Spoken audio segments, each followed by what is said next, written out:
You really expect me to believe you're a doctor? The officer let out a short, mocking laugh as he yanked Dr. Kevin Brooks's car door open and grabbed him by the collar, dragging him out like his words meant nothing. The hospital ID around Dr. Brooks's neck slapped against his chest, completely ignored. Out of the car now. The shove came hard and sudden, sending Dr. Brooks stumbling before he slipped and hit the pavement. Pain shot through his shoulder as a knee drove into his back, pinning him there. Dr. Brooks, BP's crashing. We're losing her. Rachel's voice burst from the phone, lying just inches from his outstretched hand, still connected to the operating room, waiting for him. The officer glanced at it and scoffed. Hear that?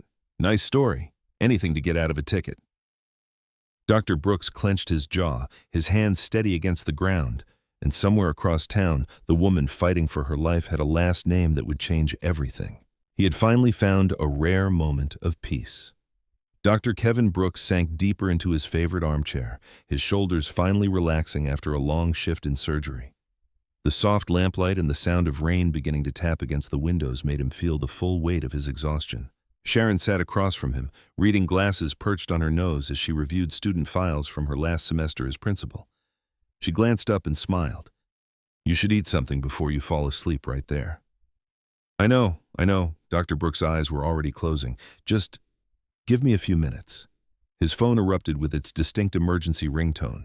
Both of them froze, knowing what that sound meant. Dr. Brooks reached for it immediately, professional instincts cutting through his fatigue. Dr. Brooks. His voice was clear and focused. Doctor, this is Rachel Morales at St. Mary's Medical Center. The charge nurse's tone carried immediate urgency. We have a critical vascular case incoming, massive internal bleeding from what looks like a ruptured thoracic aneurysm. Dr. Evans is stuck in Milwaukee due to weather delays. Dr. Brooks sat up straight, every trace of exhaustion gone. What's the patient's status? BP's dropping fast. Our team is assembling, but we need you. You're the only one within reach with enough experience in thoracic repair. The patient will be here any minute. Start full trauma protocol, Dr. Brooks instructed, already moving. Type and cross for at least 6 units. Get fresh frozen plasma ready. I want full imaging pulled up before I arrive. He grabbed his jacket from the hook by the door. Sharon was already holding out his hospital ID badge. Their eyes met, decades of understanding passing between them. Order dopamine and have it standing by, he continued to Rachel while checking his pockets for keys. Start broad-spectrum antibiotics. Monitor for signs of cardiac tamponade. Yes, doctor. How long until you can get here? Dr. Brooks calculated quickly. If traffic cooperates, the rain's getting worse. The patient may not have much time. Rachel's voice was tight with concern. Keep them stable. I'm leaving now. He ended the call and turned to Sharon. I have to go. Just be careful in this weather. He nodded, already dialing back to the hospital as he headed for the door. The rain was coming down harder now, drumming against the porch roof. Rachel picked up immediately. Put me on speaker in the OR, Dr. Brooks instructed, jogging to his car. I want to walk the team through prep while I drive. He slid behind the wheel of his Mercedes, the leather seat still holding warmth from his drive home. The engine purred to life as Rachel's voice came back, now with the distinct echo of the operating room's acoustics. You're on speaker, Dr. Brooks. Team's assembling now. Listen up. He projected his voice clearly while pulling out of the driveway. This is a complex thoracic repair under extreme pressure. I need everything ready the moment I walk in. Anesthesia team, start your assessment immediately. I want all monitoring lines in place before I arrive. He heard voices acknowledging as he turned onto the main road. The streetlights gleamed off the wet pavement, creating halos in the darkness. His windshield wipers beat a steady rhythm. Blood bank, he continued. I want 6 units minimum standing by. Set up the rapid infuser. Imaging team, get me current films the second they're available. We need to know exactly what we're dealing with. BP's still dropping, a voice reported in the background. Down to 80/50. Start pressors, Dr. Brooks ordered, taking a corner with careful speed. Small bolus of phenylephrine while you're getting the dopamine drip ready. Watch for rebound. The familiar focus of crisis response settled over him. This was where he lived, in the space between life and death, where precision and speed made all the difference. He had performed hundreds of emergency thoracic repairs over his career. Each one was different, but the fundamental principles remained the same. Control the bleeding, repair the damage, keep the patient alive. Through the speaker, he could hear the organized chaos of his team preparing, The clatter of instruments, the beep of monitors, the rapid-fire communication of professionals who knew their roles. He had trained many of them himself over the years. Rachel, what's the patient's age and medical history? Female, late 50s, history of hypertension, no other major issues in the file. Dr. Brooks processed this as he navigated through the thickening rain. The wipers could barely keep up now. He leaned forward slightly, eyes fixed on the road ahead, where reflections of distant emergency lights flickered against the wet streets. "Start gathering consent forms," he instructed. "We'll need family authorization for additional procedures if complications arise." A police siren wailed in the distance. Dr. Brooks checked his speedometer, aware he was pushing the limit, but knowing every second counted. The OR team was working furiously to buy him time, but some repairs could not wait. If the aneurysm had fully ruptured, the patient's survival would depend on how quickly he could reach her. He pressed the accelerator a little harder, hands steady on the wheel as his headlights cut through the rain. The hospital was still some distance away under normal conditions.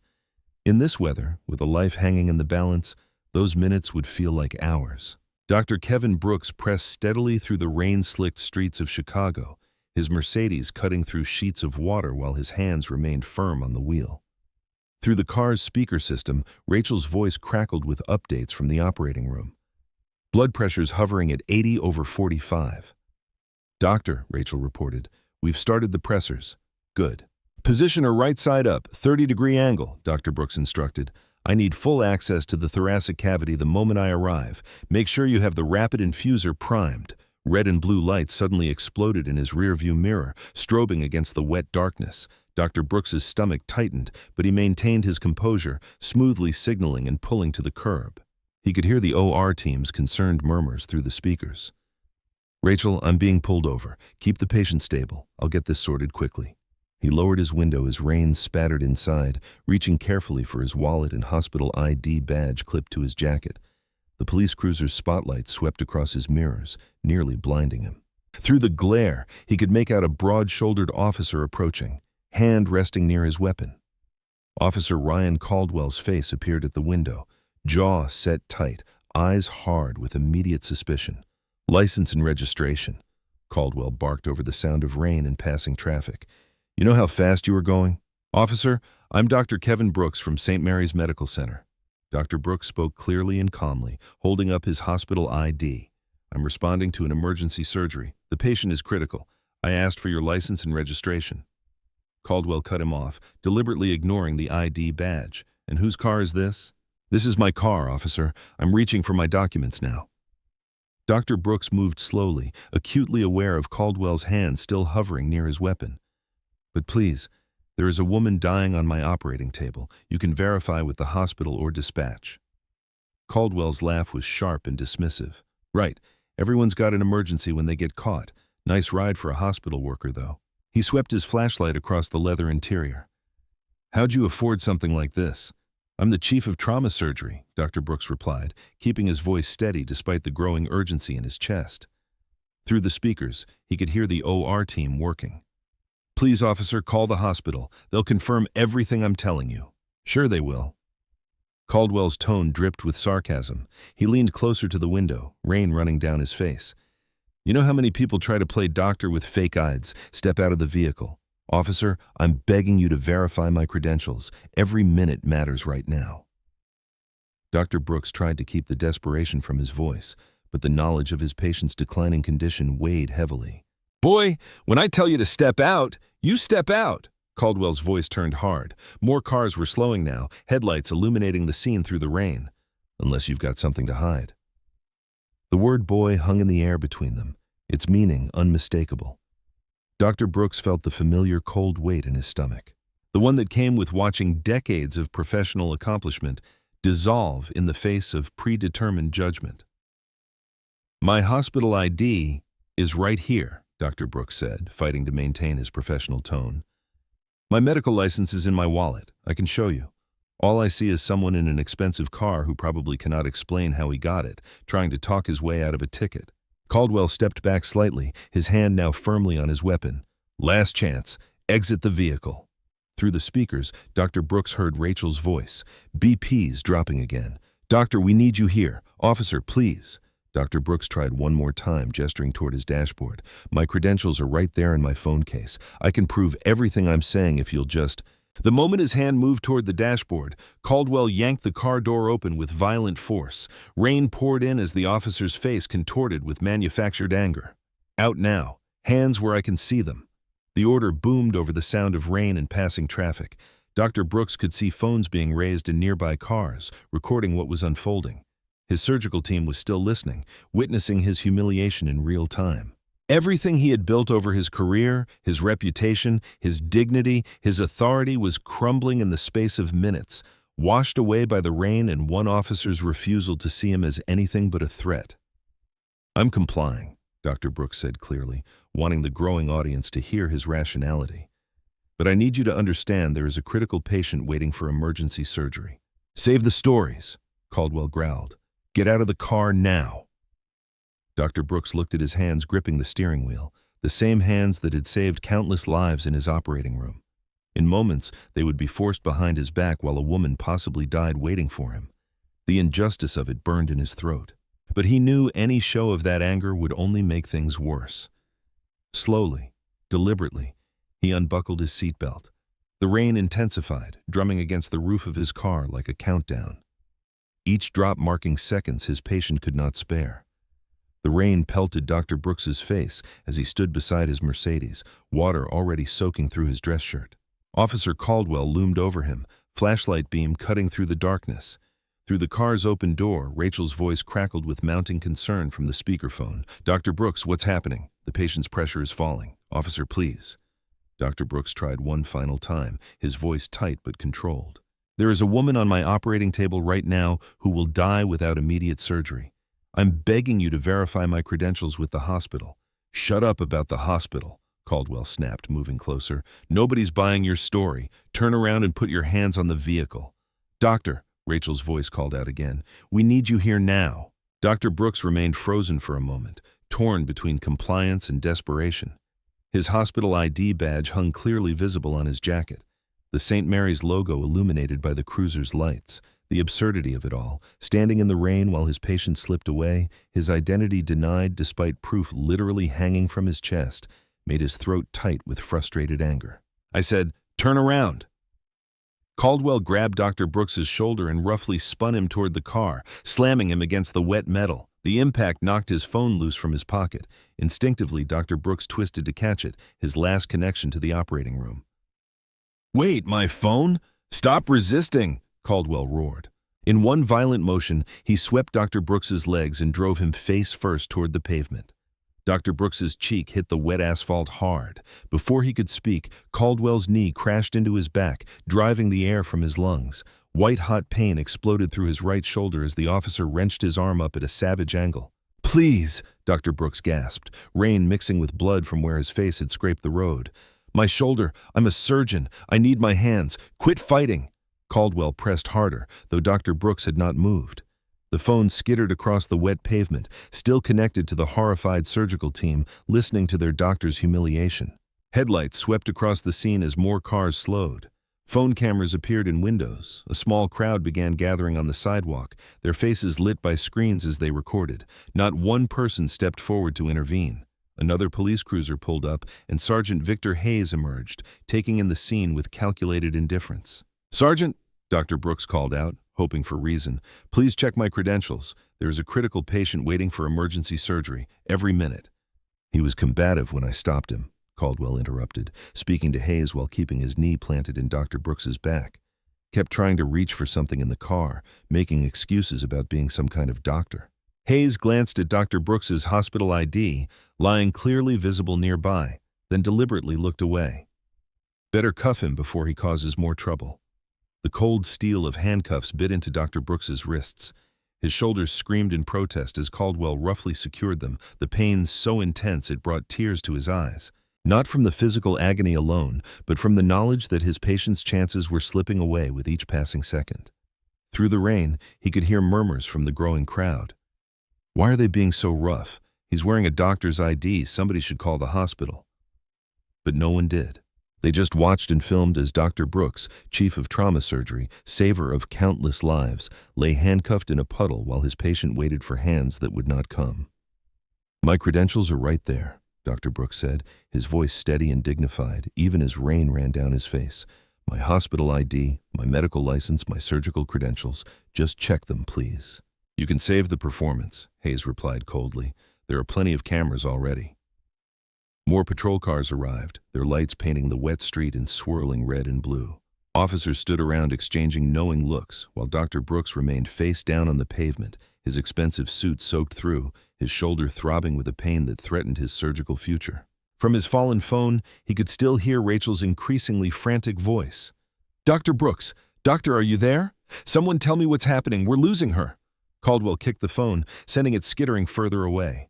The screen cracked against the curb, and finally, the line went dead. At St. Mary's Medical Center. Rachel stared at the silent phone in horror, the flat tone echoing through the operating room. The surgical team exchanged desperate looks as their patient's vitals continued to deteriorate. Their brilliant surgeon, the man they trusted with the most critical cases, had not just been delayed, he had been taken. And a woman's life hung in the balance while he lay handcuffed in the rain. His identity erased by those sworn to protect, his dignity stripped away by those who refused to see him as anything but a threat. The operating room's monitors continued their ominous beeping as Rachel realized the full weight of what was happening.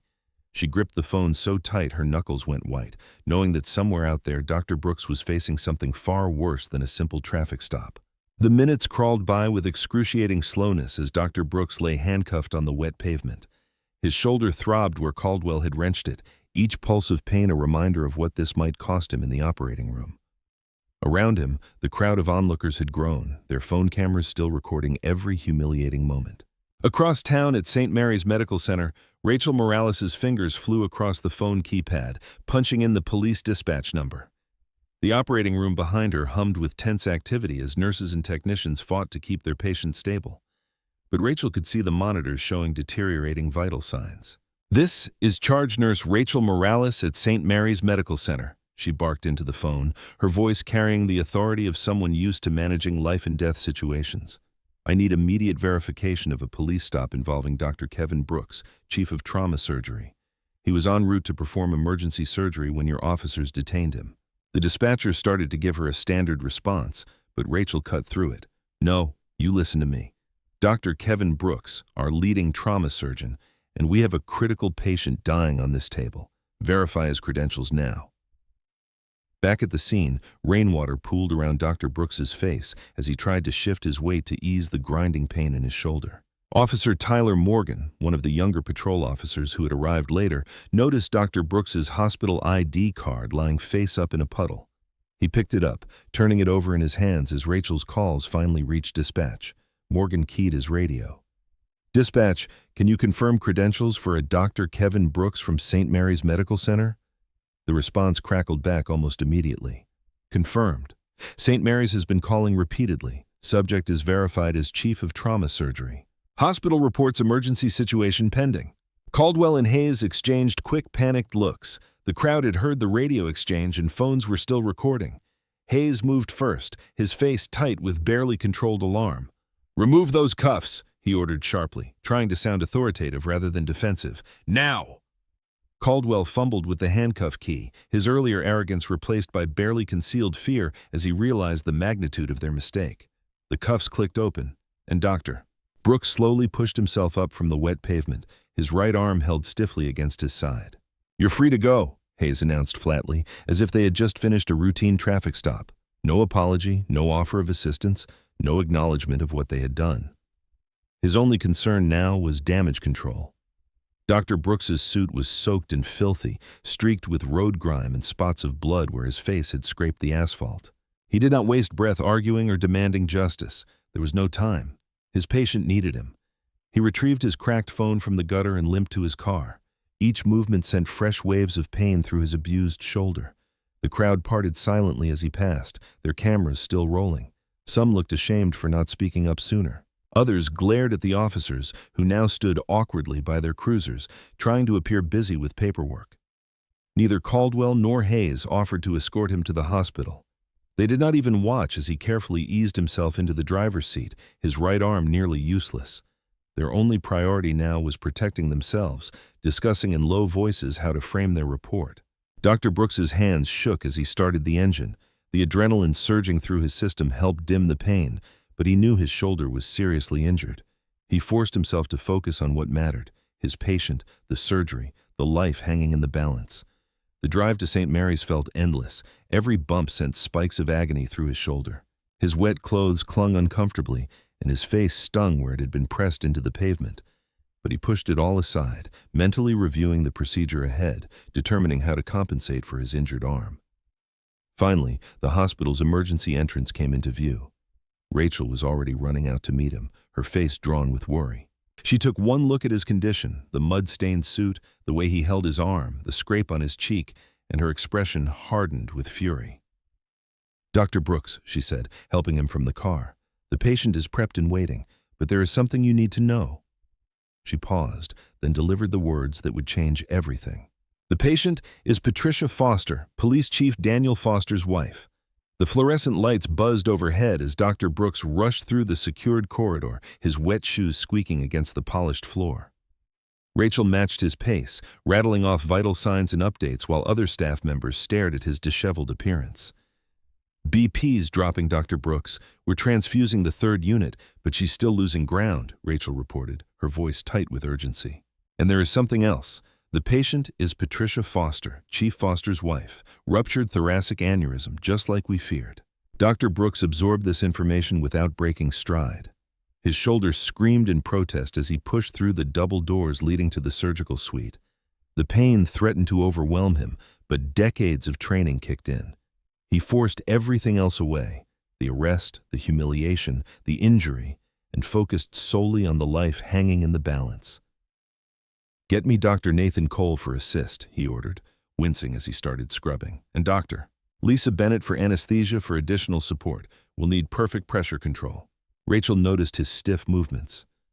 "Your shoulder? We'll have to wait." Dr. Brooks cut her off. He scrubbed harder, ignoring how each movement sent daggers of pain down his arm. "Get me a pressure dressing and some lidocaine. I'll manage." The operating room was already prepped, instruments gleaming under harsh lights. As the surgical team helped him gown and glove, Dr. Brooks caught glimpses of his reflection in the steel cabinets, rain-soaked hair, a darkening bruise on his cheekbone, mud still clinging to his neck. He looked more like an assault victim than a surgeon. But when he stepped up to the table, none of that mattered. Patricia Foster lay unconscious before him, her vital signs growing more unstable by the minute. The monitor's shrill beeping warned of dropping pressure. "10 blade!" he called out, his voice steady despite everything. His hands remained rock solid as he made the initial incision. This was his element, where nothing existed except the patient and the precise movements that meant survival. In the waiting area, Chief Daniel Foster burst through the doors, still in his dress uniform from an evening function. His face was ashen as hospital staff directed him to the surgical waiting room. He paced restlessly, demanding updates every few minutes. Back in the OR, Dr. Brooks worked with mechanical precision, adapting his technique to protect his injured shoulder. When his right arm trembled from strain, he adjusted his stance and relied more heavily on his left. The aneurysm repair was delicate work under the best conditions. With his injury, every movement required intense concentration. "Pressure stabilizing," the anesthesiologist announced after some time. "Whatever you're doing, it's working."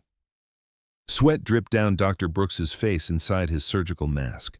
The lidocaine was wearing off. Each movement sent fresh waves of agony through his shoulder, but his hands never wavered as he placed the final sutures. "Close for me," he instructed Dr. Nathan Cole as he stepped back from the table. The monitors showed strong vital signs. Against considerable odds, Patricia Foster would live. Rachel found him in the scrub room, struggling to peel off his gloves with trembling fingers. "Chief Foster is outside," she said quietly. "He knows what happened on your way in. I had to tell him why you were delayed." Dr. Brooks nodded tiredly. His surgical focus was fading, allowing pain and exhaustion to crash back in. When he emerged from the OR, still in his surgical gown, he found Foster waiting with several other officers. The chief's expression shifted as he took in Dr. Brooks's appearance, the mud-stained clothes visible beneath the surgical gown, the scrape on his cheek, the way he held his arm. For a moment, genuine horror flickered across his face. "My wife," Foster asked hoarsely. She's stable? Dr. Brooks replied. The repair was successful. Dr. Cole will speak with you about recovery details shortly. Foster stepped forward, conflict evident in his features, but before he could speak, two men in suits appeared beside him. Internal affairs, Dr. Brooks realized with weary resignation. Dr. Brooks, one of them said smoothly, we'll need to get your statement about tonight's incident.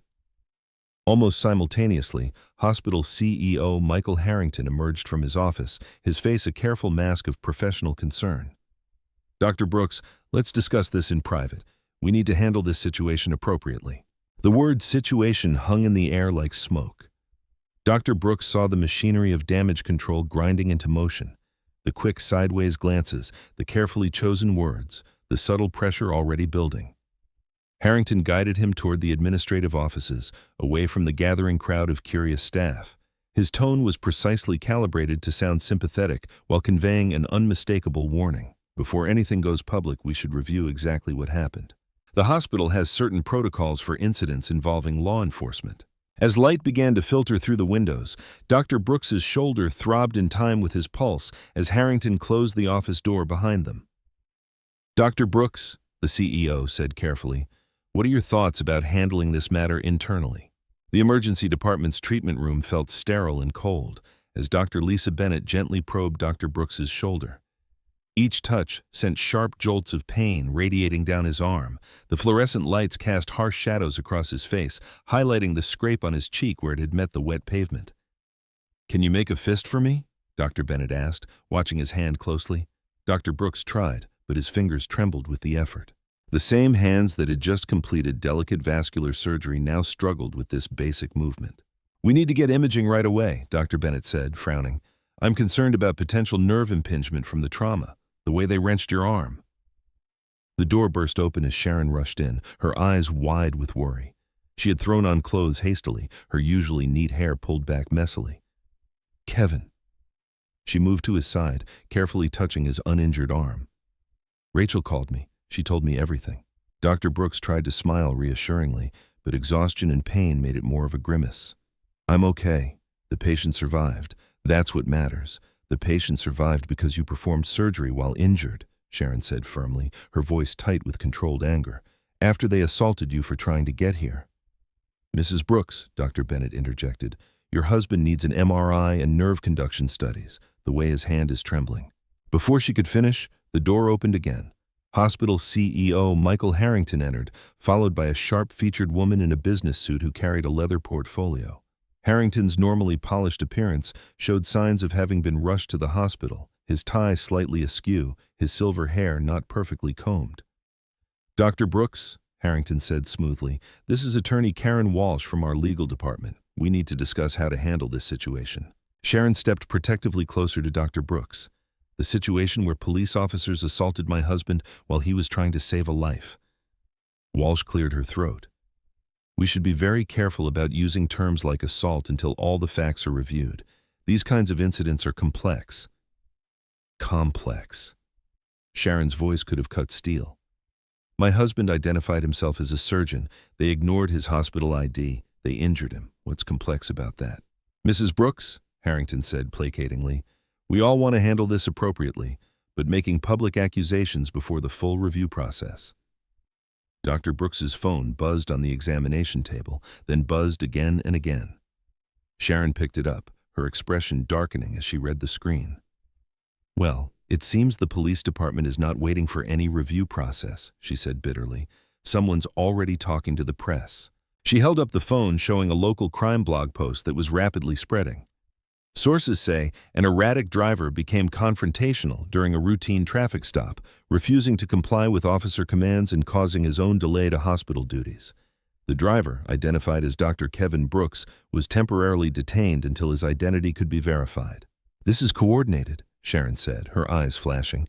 They're getting ahead of the story, painting Kevin as the problem before the truth can come out. As if to confirm her words, Chief Daniel Foster appeared in the doorway. He had removed his formal uniform jacket, and his face showed the strain of the night's events. His eyes moved from Dr. Brooks's injured shoulder to the scrape on his face, then quickly away.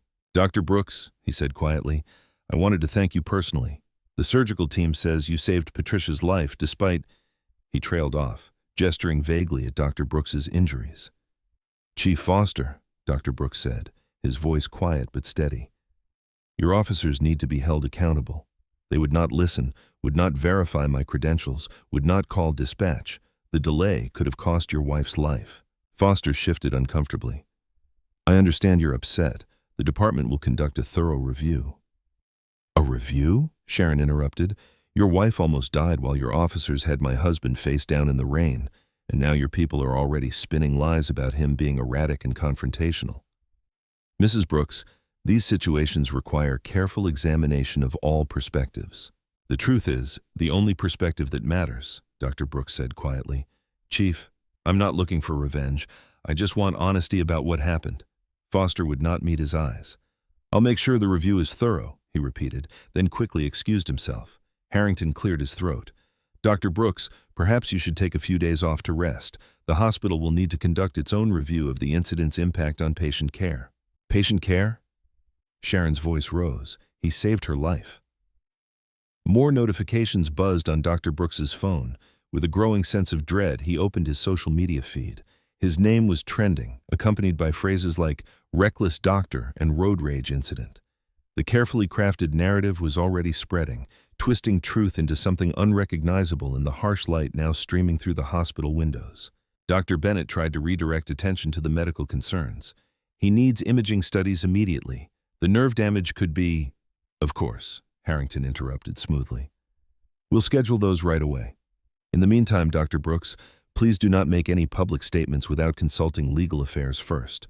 We need to manage this situation delicately." The hospital corridors felt different now. Dr. Brooks walked between Sharon and Claire, his arm in a sling, past nurses and doctors who quickly looked away.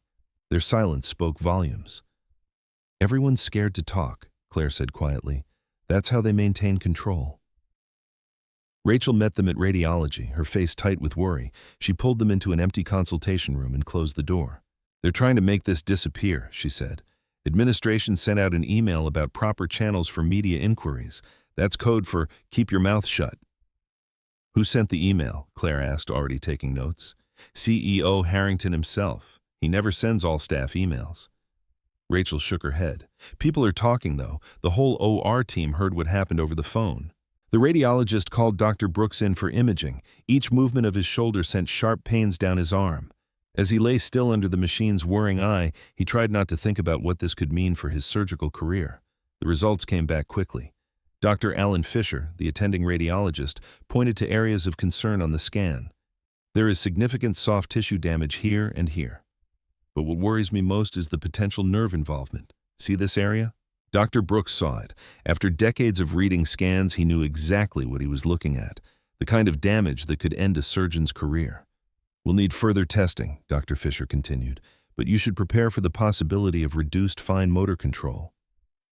The words hit like physical blows. Reduced fine motor control. For a trauma surgeon, that was a death sentence. Sharon squeezed his good hand while Claire paced the room, fury building in every step. "This is exactly what I meant," she said. "They did not just hurt you, they tried to take everything." "Let's go see Rachel's update on Patricia," Dr. Brooks said quietly, needing to focus on something else. In the ICU, they found Patricia Foster, awake but groggy. Tubes and monitors surrounded her, but her eyes were alert. When she saw Dr. Brooks, recognition flickered across her face. "You're the surgeon," she said weakly. "I remember your voice before everything went dark." "Yes, Mrs. Foster, I'm Dr. Brooks." There was a delay. "Something about police?" Her voice was scratchy but determined. Before Dr. Brooks could answer, Chief Foster entered the room. He stopped short at seeing them all there. "Daniel," Patricia said, "did your officers do this? Did they hurt the doctor who saved me?" The chief's face tightened. He looked everywhere but at his wife. "There was an unfortunate incident during a traffic stop.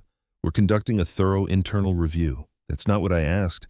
Even weak," Patricia's voice carried steel. "Did your officers hurt him?" "It's complicated, honey. Procedure has to be followed. Once all the facts are gathered. Look at his face, Daniel. Look at his arm. Is that procedure?" The chief's professional mask slipped for just a moment. Guilt crossed his features before being replaced by careful neutrality. "Dr. Brooks, could we speak privately?" In the consultation room, Chief Foster closed the door and lowered his voice. I want you to know I'm taking this very seriously, but these situations are delicate. If we move too fast, make accusations without proper review. With all due respect, Claire cut in, there is nothing delicate about what happened. Your officers assaulted a surgeon racing to save your wife, and I'm grateful he saved her. But we have processes. Processes designed to protect the department, not find truth, Claire said. The chief's jaw tightened. I'm trying to handle this internally, keep it from becoming a media circus. If you'll just be patient. Patient? Sharon's quiet voice carried more weight than Claire's anger. While you handle it internally, someone is already handling the story externally, painting my husband as reckless and aggressive. Is that part of your process too? I cannot control what reporters, but you can control your officers' statements, the leaks, the narrative being built. Sharon held his gaze. You're asking for patience while allowing your department to destroy my husband's reputation. Before Foster could respond, Claire's phone buzzed. She looked at the screen and her expression darkened. Speaking of narrative control, she said, turning the phone so they could all see. The department just released selective body cam footage starting after Dad was already out of the car. The clip showed only the final moments. Dr. Brooks already pressed against the vehicle, Caldwell claiming he was resisting. Everything before that point, everything that would show the true escalation, had been cut. The Brooks family's living room felt too small, too confined as they watched the body cam footage for the third time. On screen, a rain-soaked Dr. Brooks stood against his car, face twisted in pain. The clip started there, conveniently missing everything that came before. Look how they edited this, Claire said, leaning forward. No context, just you looking upset and Caldwell claiming you're not complying. Dr. Brooks sat rigid on the couch, his injured arm cradled against his chest. The pain medication barely touched the throbbing in his shoulder, but the physical discomfort was nothing compared to watching himself become a carefully crafted villain in real time. Sharon's phone buzzed again, the 10th message in as many minutes. Another colleague asking if you're okay, she said quietly. Though some of these messages feel more like people checking for gossip than showing real concern. Online comments scrolled beneath news articles sharing the clip. If he was really rushing to save someone, why get confrontational with police? One read. Another typical entitled doctor who thinks rules do not apply to him. They do not even mention you actually saved her, Claire muttered, furiously taking notes. Or that the patient was the chief's wife. Just doctor claims he was headed to emergency surgery. Dr. Brooks's phone lit up with a message from Rachel. Everyone in the OR is furious. Nurses want to speak up, but admin is watching like hawks. Harrington called an emergency department head meeting.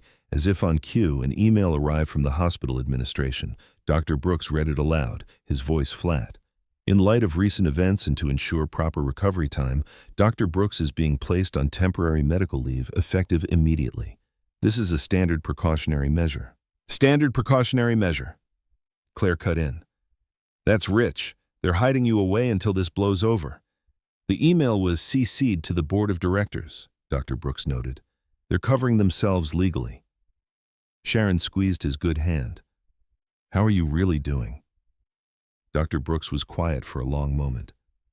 You know what keeps hitting me? 25 years at that hospital. Thousands of surgeries, countless nights and weekends where I dropped everything to save lives.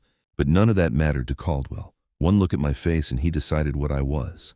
That's exactly why we need to fight this, Claire said, spreading papers across the coffee table.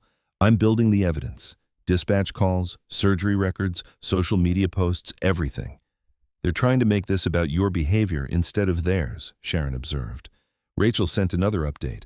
3 nurses ready to give statements about what we heard on the phone. Harrington indirectly threatened write-ups for unauthorized media contact, but something else was happening too. Community members began sharing their own stories on social media.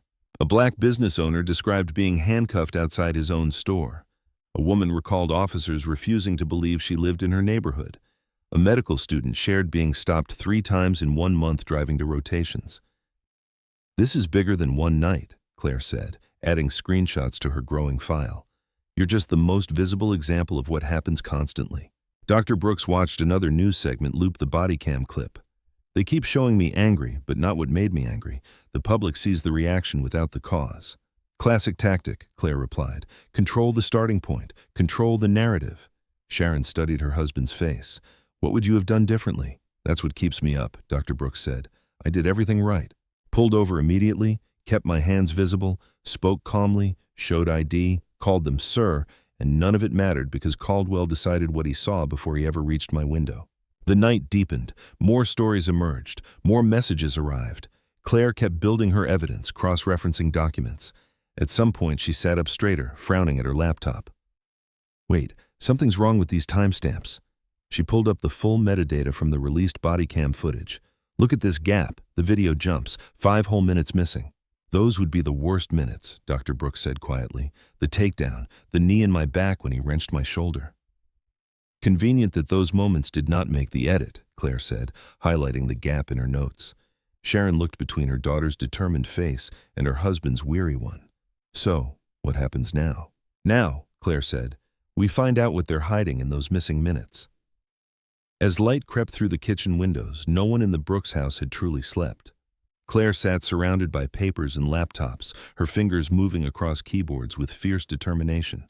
Coffee cups littered the table, testament to the hours she had worked through the night. Sharon moved quietly through the kitchen, starting another pot of coffee. Her eyes kept drifting to Dr. Brooks, who stood at the counter trying to hold a glass of water. His right hand trembled, spilling drops onto the marble surface. "Let me get that for you," Sharon said, reaching for the glass. Dr. Brooks pulled back. "I need to do this myself." His voice was tight with frustration as more water splashed over the rim. Claire looked up from her screen. "Dad, fighting your body will not help. We need you focused on the bigger battle." "Got it." She suddenly straightened, pointing at her laptop. "I found someone." He was filming from across the street when it happened. Dr. Brooks set down the glass, giving up the fight with his trembling hand. "Who?" "A college student named Ethan Cole. He posted a clip online but took it down after police supporters started harassing him. I tracked him through mutual connections. He's willing to meet." Sharon brought fresh coffee to the table. "Are you sure he's reliable?" "He's scared but angry. Says he could not sleep after watching what happened. He kept the full video." By mid-morning, they sat in a quiet coffee shop near the university campus.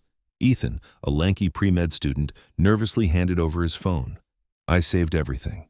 It's all there, unedited." The video started earlier than any previous footage. It showed Dr. Brooks's car pulling over, his immediate compliance. Then Caldwell approaching, aggressive from the first moment. The crucial missing minutes played out in devastating clarity. Caldwell yanking the door open, shoving Dr. Brooks without provocation, escalating the situation while Dr. Brooks tried to explain about the emergency surgery.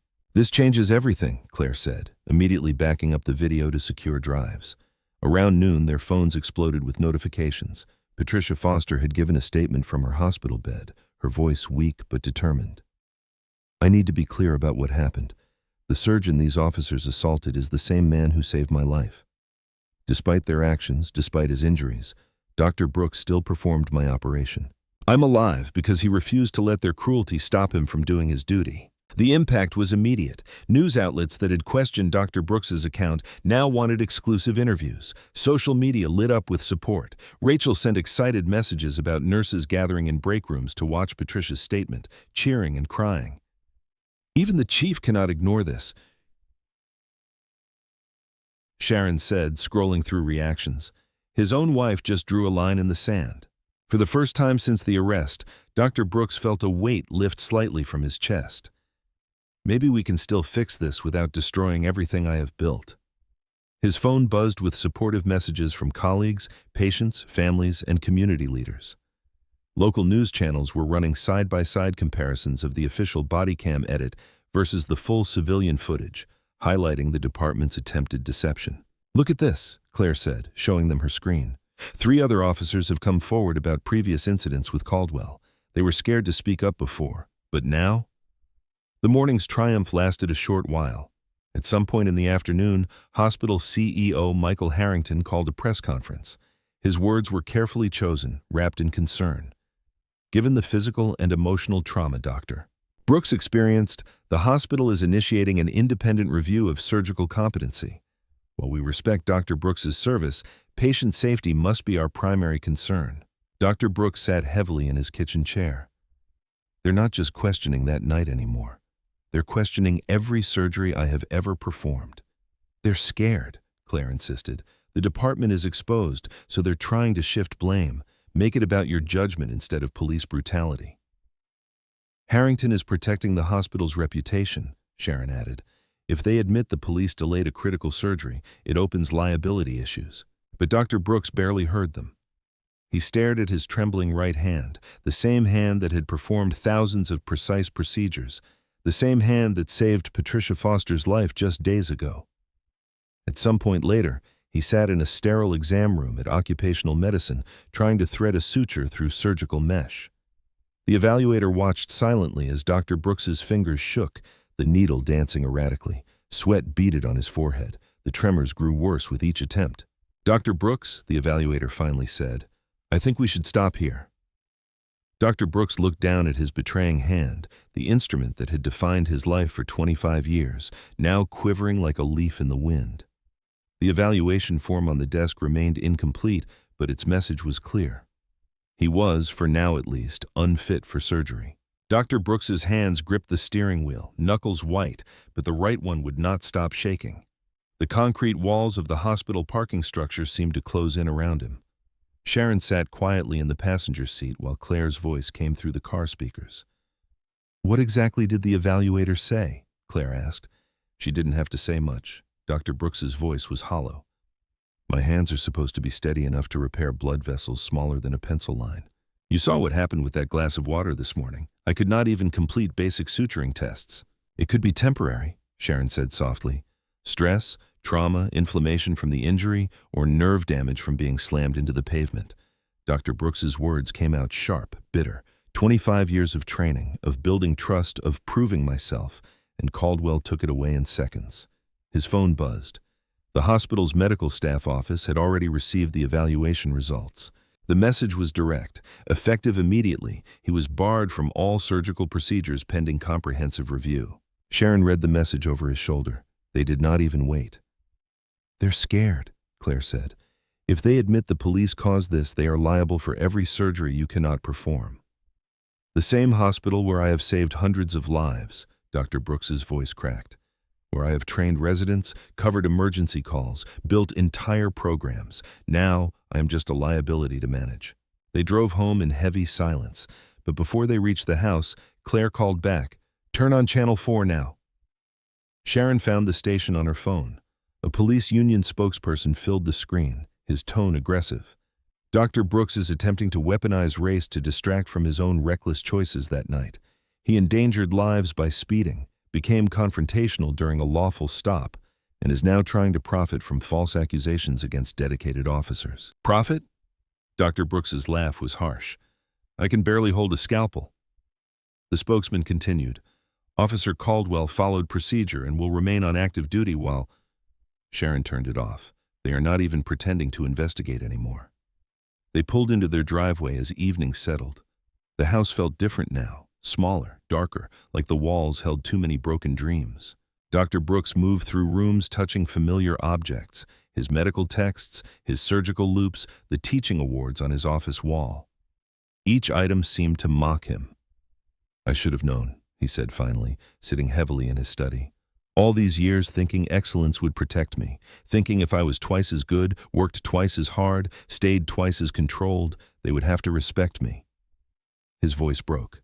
"But in the end, I was still just another black man for Caldwell to put in his place." Sharon knelt beside his chair. "You are so much more than what they did to you. Am I without surgery? Who am I?" His right hand trembled in his lap. "I have spent my whole life in operating rooms. It is not just what I do, it is who I am, was." And now he covered his face. "I'm so tired, Sharon. Tired of being strong, tired of having to be perfect just to be treated like a human being." Through the speakerphone, they heard Claire's sharp intake of breath. For the first time since arriving, her voice softened. "Dad?" She paused, struggling. "I've been angry because I thought you were choosing institutions over justice. But this is not about pride or politics for you, is it? They did not just hurt you, they tried to erase who you are." "They're still trying," Sharon said firmly. "And if we let them bury this, they will keep doing it to others. More doctors, lawyers, teachers, more black professionals who do not know their place. Is that the legacy you want? For all those young residents who look up to you, To learn that excellence means nothing against a badge. Dr. Brooks looked at his trembling hand. I do not know if I have any fight left. Then lean on us, Sharon said. You have carried others for decades. Let us carry you now. We will find a way, Claire added, not just to expose them, to make them face real consequences together. The night deepened around them. Dr. Brooks sat with his family's words, feeling something shift between father and daughter, not agreement yet, but understanding. Sharon brought tea, her quiet strength filling the room. Just before some late hour, Claire's phone lit up with a text from Rachel. The young officer from the stop wants to meet, says he has to talk tonight, but only off record. What should I tell him? The neon sign of Lou's Diner flickered weakly against the dark windows.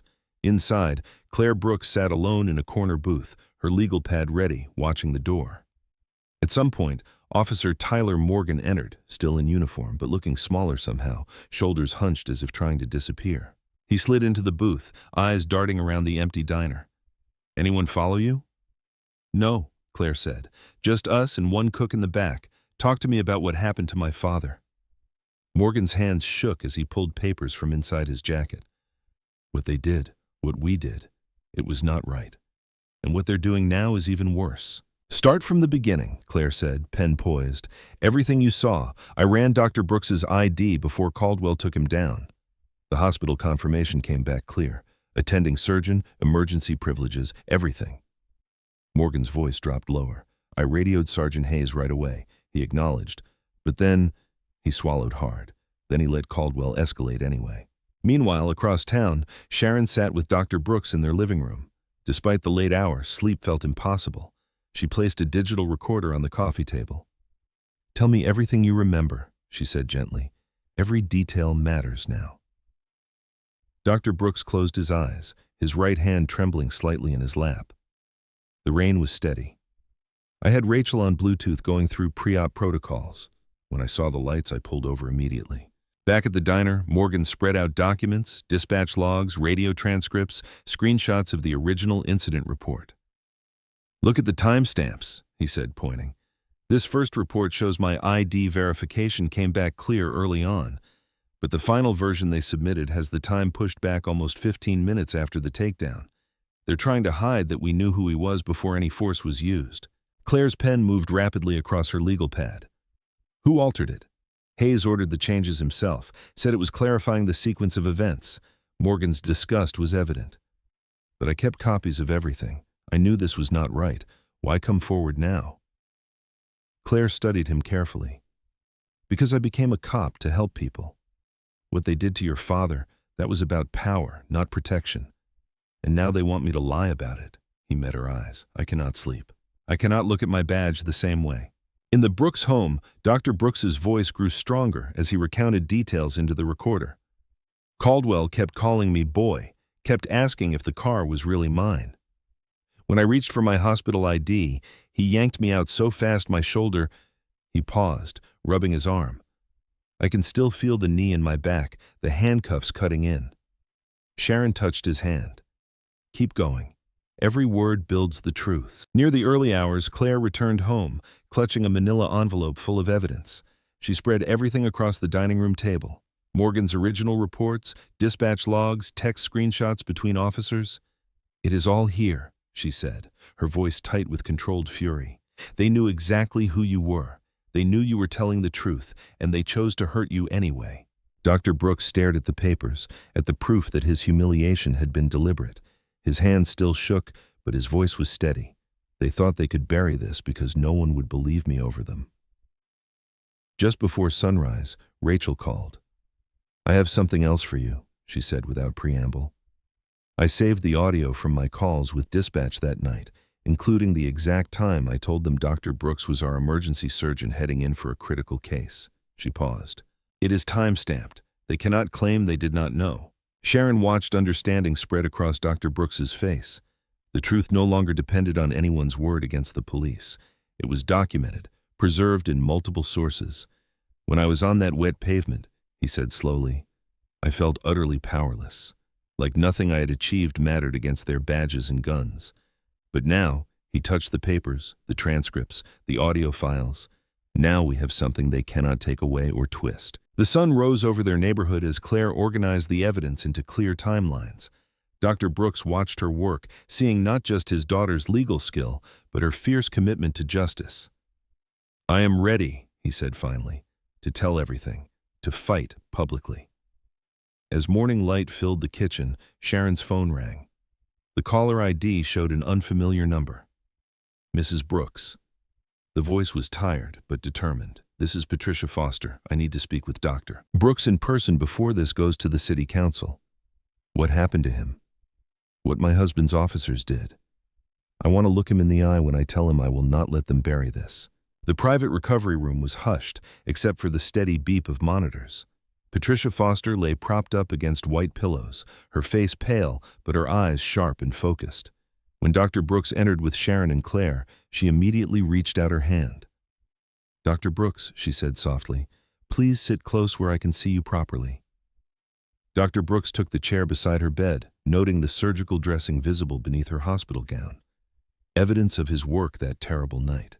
His shoulder throbbed in its sling, a constant reminder of what had delayed him. "I need you to understand something," Patricia continued. "Every breath I take now is because of you.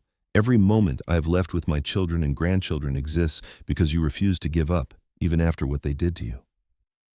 Sharon stood behind Dr. Brooks's chair, one hand resting protectively on his good shoulder. Claire remained near the door, her legal pad ready but silent for now. "What my husband's officers did," Patricia's voice trembled with controlled anger. "It was not just wrong. It was part of a pattern they have ignored for years, Officer Caldwell especially." She shifted carefully against her pillows. There have been other complaints against him. Excessive force, racial profiling, escalating routine stops into confrontations. The department knew, Daniel knew, but they buried the reports, transferred the officers who spoke up, protected their own at all costs. "How many complaints?" Claire asked quietly from her position by the door. "At least 6 formal ones, I know of. Probably more that never made it to paper." Patricia's mouth tightened. Daniel would come home upset about liability issues and department morale, never about the actual people being hurt. The door opened and Chief Daniel Foster entered, his face dropping when he saw all 3 Brooks present. "Patricia, honey, you need rest. This can wait." "No, Daniel, it cannot." Patricia's voice cut through his careful tone. "I almost died while your officer had Dr. Brooks face down in the rain because they saw a black man in an expensive car and decided their power mattered more than my life." Foster's politician's mask slipped for a moment. "The situation is complex." "Stop it!" Patricia's words were like ice. "There is nothing complex about it. They assaulted an innocent man who was racing to save me. Then you helped cover it up because protecting bad officers matters more to you than truth or justice. We are conducting a thorough review. They knew he was a doctor before they touched him. They had confirmation from dispatch and they heard him anyway." Patricia turned back to Dr. Brooks. "I will not let them bury this. I will not let them pretend it was just a misunderstanding or a training issue." Foster stepped closer to the bed. "Patricia, please think about what you are saying. The department failed." She did not even look at her husband. "It failed Dr. Brooks. It failed every other person those officers have hurt. And you failed me by choosing your badge over basic human decency." Sharon's hand tightened on Dr. Brooks's shoulder. He could feel the tension radiating through the room. "I will testify," Patricia said firmly, "at the city council, to the press, wherever needed. I will tell them exactly what happened, how Dr. Brooks saved my life after your officers assaulted him, how the department tried to smear him instead of admitting wrong, how you chose damage control over truth." Foster's face had gone gray. "This could end my career." "And that matters more to you than justice?" Patricia's voice cracked slightly. "Than doing what is right." The chief had no answer. He stood frozen, caught between his wife's moral clarity and his own compromised position. "Ms. Foster," Claire said, stepping forward, "we have documentation proving officer misconduct and subsequent cover-up attempts. Your testimony would add crucial weight to forcing a public hearing instead of a closed review." "Good." Patricia's eyes never left her husband's face. "The public deserves to know exactly what kind of department you are running, Daniel. The kind that would rather destroy a good man's reputation than admit its officers were wrong." Dr. Brooks spoke for the first time since entering. "Mrs. Foster, you do not have to." "Yes, I do." She reached for his hand. Because next time the person they stop might die waiting for help. Next time there might not be someone as skilled as you to save them after being brutalized. This has to stop. Foster turned and walked out without another word. Patricia watched him go, pain visible in her eyes, but determination unchanged. "Claire," she said, "please contact whoever you need to. I want to make a formal statement as soon as possible." Claire was already texting community leaders and reporters she trusted. "We can force an emergency public hearing with this. Your testimony combined with our evidence, they will not be able to hide behind internal reviews anymore." Sharon helped Patricia adjust her pillows. "Are you sure you are strong enough for this? I am alive because your husband was strong enough to perform surgery after being assaulted," Patricia replied. "The least I can do is be strong enough to tell the truth about what happened to him." Outside in the hospital corridor, they could hear phones beginning to buzz and ring as news spread that Chief Foster's wife intended to testify against his department. By early afternoon, camera crews were already gathering outside City Hall, waiting for official confirmation of an emergency hearing. Dr. Brooks watched the growing media presence through the hospital window, his shoulder aching, but his spirit strengthening. For the first time since that rainy night, he felt the balance of power beginning to shift. Morning light streamed through City Hall's high windows as Dr. Brooks entered the packed chamber. His arm still hung in its sling, a visible reminder of that rainy night. Sharon walked beside him, her hand steady on his back. Claire strode ahead, carrying files and a laptop, while Rachel and Tyler Morgan followed close behind. Patricia Foster moved carefully with them, still recovering, but determined. The chamber hummed with tension. Every seat was filled with people standing 3 deep along the walls. News cameras lined the back, their red lights blinking. On one side sat a row of stern-faced officers, Caldwell, Hayes, and others in crisp uniforms. Chief Foster occupied a separate table, his shoulders rigid. Council members filled the raised platform at the front. The council president's gavel cracked against wood, bringing the room to silence. "This emergency hearing," she announced, "will address the arrest of Dr. Kevin Brooks and subsequent departmental actions. Ms. Brooks, you may proceed." Claire rose smoothly, her heels clicking against marble as she approached the projection screen. "I will begin with civilian video footage captured during the arrest." The footage played in stark clarity. Unlike the edited body cam teaser, this showed everything. Caldwell's immediate aggression, the brutal takedown, Dr. Brooks's face hitting wet pavement. Gasps echoed through the chamber. Several council members leaned forward, faces darkening. "Next," Claire continued, "dispatch audio from that night." She played Rachel's frantic calls, her voice crystal clear as she identified Dr. Brooks as the trauma surgeon needed for emergency surgery. The hospital's surgical records. Claire displayed charts showing the critical timeline. Every minute of delay increased the risk of death. Dr. Brooks still performed successful surgery despite injuries sustained during his wrongful arrest. Rachel took the stand next, her nursing scrubs a splash of color in the formal chamber. "I told dispatch exactly who Dr. Brooks was. I begged them to verify his credentials and let him through. Instead, they held him while a patient was dying on my table." Tyler Morgan followed, his young face pale, but voice steady. Sergeant Hayes received confirmation of Dr. Brooks' identity before Officer Caldwell escalated to physical force. He chose to ignore it. Later, we were instructed to adjust our report timestamps. Claire displayed the metadata analysis. These documents prove systematic alterations to official records after the fact. This was not merely a mistake. It was an orchestrated attempt to bury misconduct. Patricia's testimony cut through the technical details with raw emotion. "I woke up and learned the surgeon who saved my life had been assaulted by my husband's officers on his way to help me. Then I watched that same department try to destroy his reputation rather than admit wrong." Chief Foster spoke next, trying to maintain his measured tone. "The department takes all allegations seriously.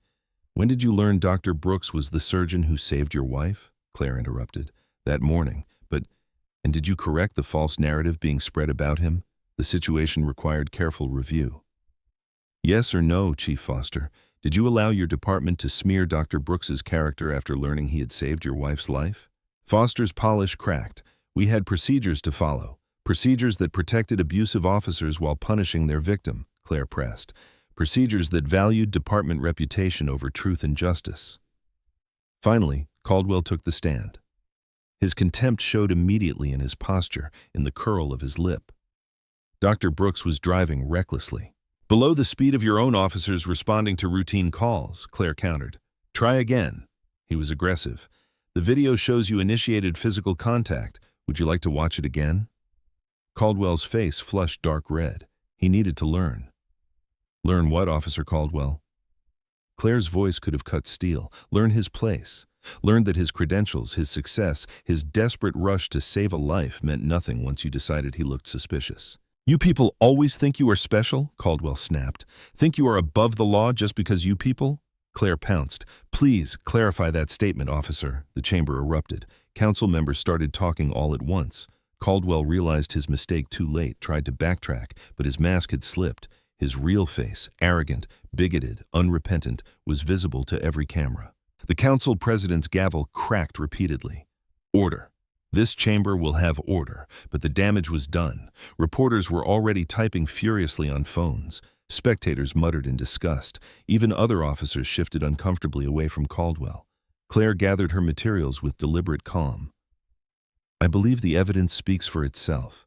We have proof of excessive force, false reporting, coordinated cover-up attempts, and clear racial bias. We demand immediate termination of Officers Caldwell and Hayes and Chief Foster's resignation. As the session adjourned, reporters swarmed forward, shouting questions. Camera flashes strobed through the chamber. Council members huddled in urgent discussion. Motions were already being drafted, careers ending in real time. Dr. Brooks sat quietly through the chaos, Sharon's hand still steady on his shoulder. The truth was finally out, documented and undeniable, playing on every screen in the city. The marble halls of City Hall echoed with urgent footsteps as evening settled over the city. Dr. Brooks sat with Sharon and Claire in a private conference room, watching breaking news unfold on a mounted television. Outside, protesters filled the streets, their chants for justice carrying through thick windows. Officer Caldwell has been terminated effective immediately, the news anchor announced. Criminal charges are pending for assault, falsifying official records, and civil rights violations. Claire's phone buzzed constantly with updates from contacts inside the department. Hayes' suspension just came through, she reported, scanning messages. They are building a case against him for the cover-up. His pension's gone. Sharon squeezed Dr. Brooks's good hand. His shoulder still ached, but something tight in his chest had finally loosened. You were right, he told his daughter softly. The truth needed daylight.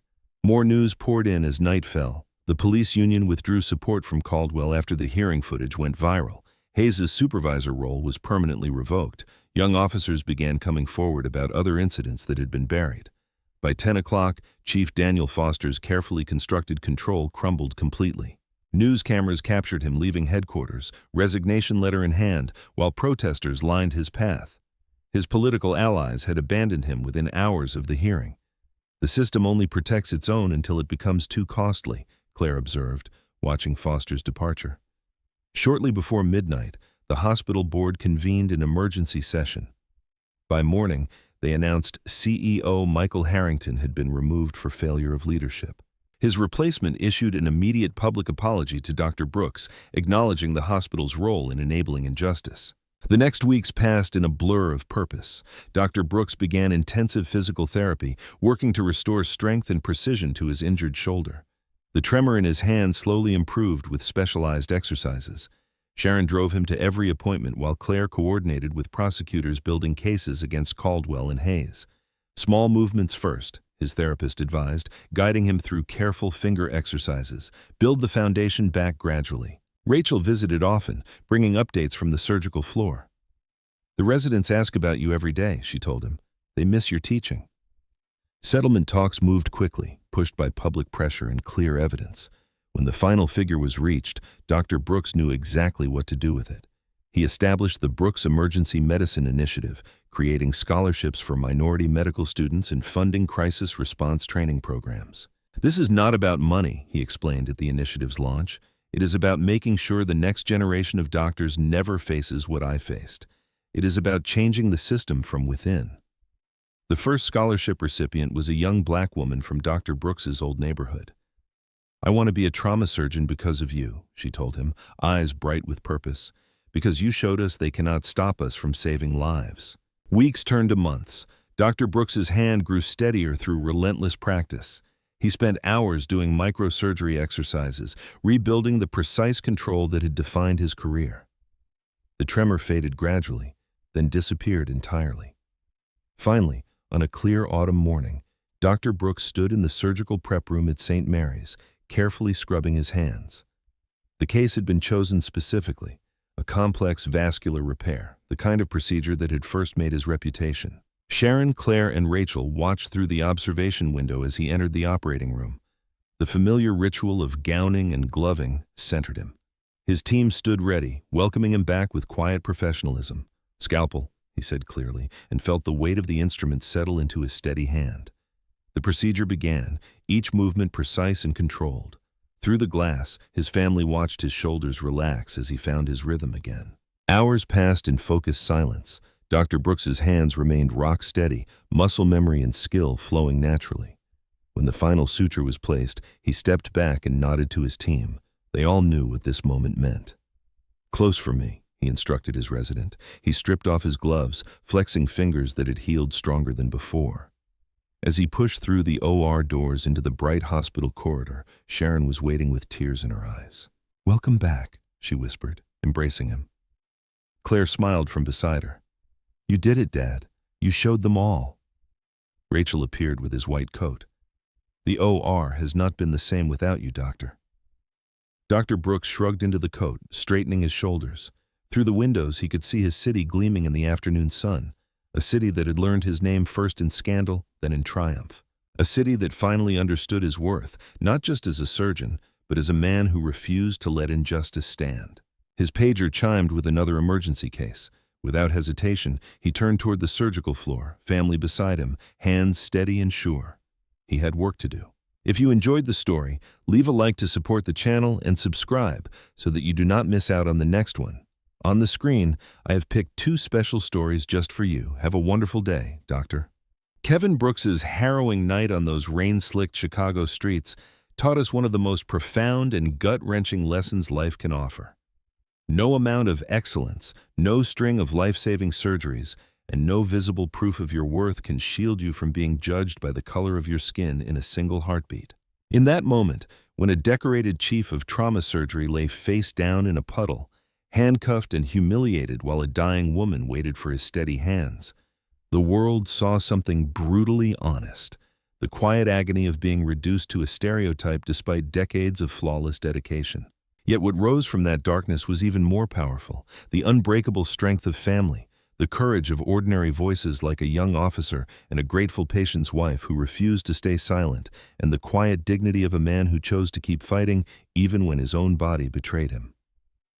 It reminds us that true resilience isn't about never falling.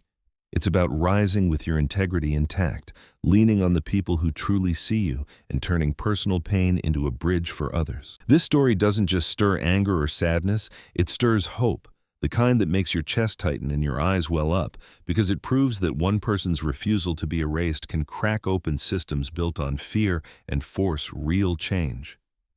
We all carry moments when the world tries to tell us we don't belong or don't matter.